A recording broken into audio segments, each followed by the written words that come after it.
everyone, welcome back to the show. I'm Jenny, and as always, I'm here with Mark, our resident tech guru. Hey Jenny, always a pleasure. And today, folks, we've got a topic that's not just cool, it's practically a superpower. We're talking about breathing new life into old batteries. Batteries, right? Those little things we're always replacing. I swear, I've got a drawer full of half-dead A's. You're saying there's a way to, what? Resurrect them? Exactly. Now, I came across this article, Never Buy New Batteries. Catchy title, huh? And it got me thinking about all the supposed hacks out there. You've probably seen them, right? The ones that claim you can use salt to revive dead batteries. Oh yeah, I've definitely seen those videos floating around. Honestly, it always seemed a bit too good to be true.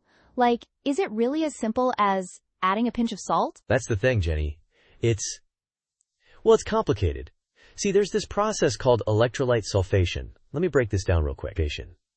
Basically, when a battery discharges, you get these lead sulfate crystals forming on the plates. It's a normal part of the process. But over time, it reduces the battery's capacity. Okay, so these crystals are like gunking up the works, in a way? Totally. And that's where the idea of using salt comes in. People think it can somehow reverse this sulfation, but here's the thing about that. According to the experts I trust, like Fred Wehmeyer over at US Battery, it doesn't really work like that. So, it's a myth? Another internet legend busted? Well, it's not that simple. Some people report a temporary boost, but it's more like a false positive. It might bump up the specific gravity reading, but it doesn't actually address the root of the problem, the sulfation. As Fred says, the sulfates in Epsom salt, for instance, are tied up as magnesium sulfate, and that's not helping with the recharging process. So it's like putting a Band-Aid on a broken leg. You might feel a little better for a minute, but you're not actually healing anything. Exactly. And even worse, it could actually damage the battery further. It's like, you know those old wives' tales about putting toothpaste on burns? It might feel cooling at first, but it's definitely not helping. And it could even make things worse. Right. So what's the actual solution then? If salt's not the answer, how do we deal with this whole sulfation thing? Okay, this is the cool part. There's a technique called equalization charging. It's like a super controlled way of overcharging the battery, just a little, to make sure all the cells are evenly charged. It helps dissolve those pesky lead sulfate crystals. Equalization charging. Sounds fancy. Is that something you can do at home, or do you need, like, a special lab setup? You can actually do it with some regular chargers. Basically, you let it do a normal charge cycle, then you unplug it for a couple of minutes and plug it back in. That extra bit of charging, for like 1 to 3 hours, that's the equalization.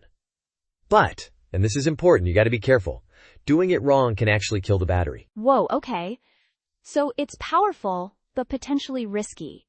It's not something you just want to jump into without knowing what you're doing. Right, you need to check the specific gravity of each cell.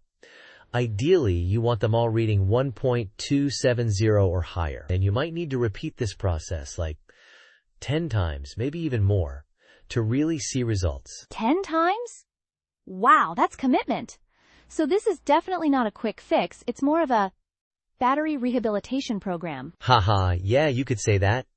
It's about restoring the battery's health over time, not just giving it a temporary jolt. It's kind of like physical therapy for batteries. You're slowly working those cells back into shape. I love that analogy. And just like physical therapy, it's way better to prevent the injury in the first place. Proper charging habits, avoiding deep discharges. That's the key to keeping your batteries healthy. So what about all those other battery hacks we see online? Like, I've heard of people using baking soda or even aspirin. Are those just as bogus as the salt thing? Yeah, those are generally not recommended. Like baking soda? That'll neutralize the sulfuric acid, which is the opposite of what you want. It'll actually reduce the battery's capacity permanently.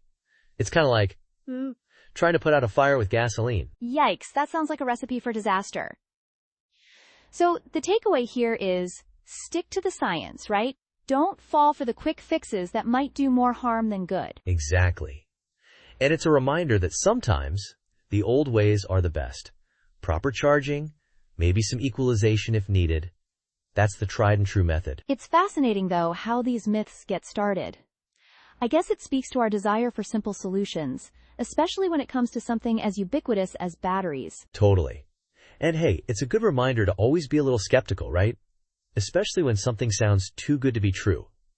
A little research can go a long way. Absolutely. And, it makes you appreciate the complexity of these little things we take for granted. There's a whole lot of chemistry and engineering packed into a AA battery. Oh man, tell me about it. I could go on and on about the different types of batteries, the advancements in materials science. But I know, I'm getting into the weeds here. Haha, it's okay. We love your nerdy deep dives. But maybe we'll save some of that for another episode. For now, I think we've given our listeners a lot to chew on. Sounds good. So next time you're about to toss out an old battery, remember, there might be a way to bring it back. But do your research, be careful, and don't fall for the salt. Great advice, Mark. And to our listeners, thanks for tuning in.